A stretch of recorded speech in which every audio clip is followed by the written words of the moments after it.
You are watching the Lexus Postgame Report, brought to you by Northtown Lexus. Game 7s continue to be cruel to the Buffalo Sabres. An overtime defeat to the Montreal Canadiens. This time around, they have 7 Game 7 losses in 8 opportunities, and tonight's obviously crushing given how hard they battled back, only to fall in overtime to the same game-winning goal scorer that eliminated the Lightning in round 1. Yeah, that's 2 Game 7 goals for Newhook, and it was basically 2 overtime goals because when he scored to make it 2-1 against, Tampa, it was the game-winning goal. This one's the game-winning goal. Tight games. I feel like the better team was the Sabres in Game 6 and in Game 7 by a lot, but over the series, Montreal probably overall maybe have gotten the edge, and that's where the series was played, right? You win, a few games in the middle of that series that puts you ahead, and Buffalo had to battle back. But, man, did they have their chances in the third period, in overtime, a couple of really good looks, just couldn't finish behind Dobeš, and it took a shot by Newhook. The puck was on edge, gets it on the net. It's kind of a knuckleball coming through and gets through everybody and through UPL. Game started poorly for the Sabres. They just couldn't seem to really assert themselves in the opening minutes, and Montreal was able to jump first with Danault scoring. It was, bank shot off the skate and in, and from that point on, Montreal was able to get to a place that they are super comfortable in, and that is playing exactly the way they did against Tampa in Game 7 of the last round. Yeah, they had 9 shots on goal in Game 7 of the Tampa series, so that's really what they were doing. They back off, right? And even in this game, they had 17 shot attempts in the first period. They had 46 after the third, so they only had 29 shot attempts in the last 40 minutes. The Sabres ended up with 80 shot attempts through 3 periods, and that's the goal you talk about. A little leaky in the defensive zone in their coverage. Goalie looks to the back post.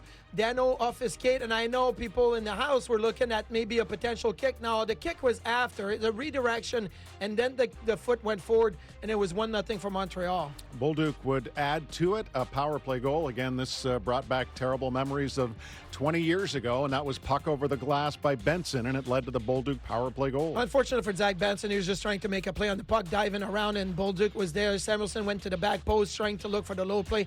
But then the Sabres got going. This is 6.5 minutes left in the second periods. It's Samuelsson's a great shift by the fourth line.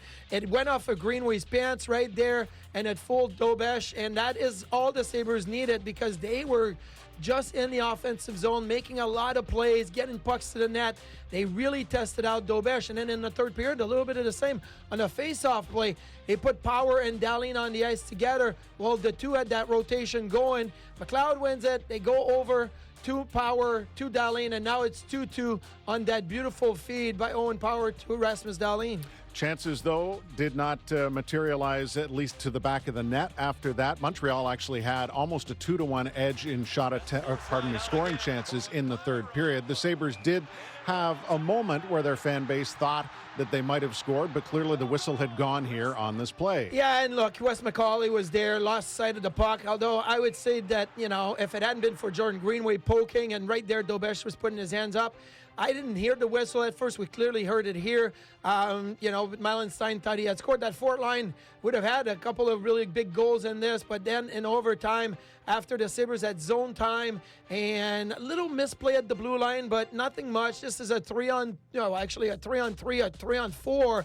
And Newhook, look at how that puck was on edge. He's able to flutter it, and it dipped at the last second going under the glove of UPL. You can see it here, better angle from ice level, how that dipped, that got through everybody and just found the glove side. Yeah, Dahlin at the other end didn't get the puck through while he was at the point position. And again, though, you don't expect that goal to necessarily go in from Newhook. But as you say, fluttering puck, and every shot attempt is a big one at that point in time. The Habs actually had more shot attempts in the overtime than Buffalo did, and the scoring chances for this game were almost identical. It seemed like Buffalo had such zone time over the final 2 periods, but every time they didn't, Montreal had excellent opportunities the other way, which makes it even more frustrating for Luukkonen not being able to get this one tonight because he stared down an awful lot of quality opportunities and tried and did keep his team in the game after the 2-0 start.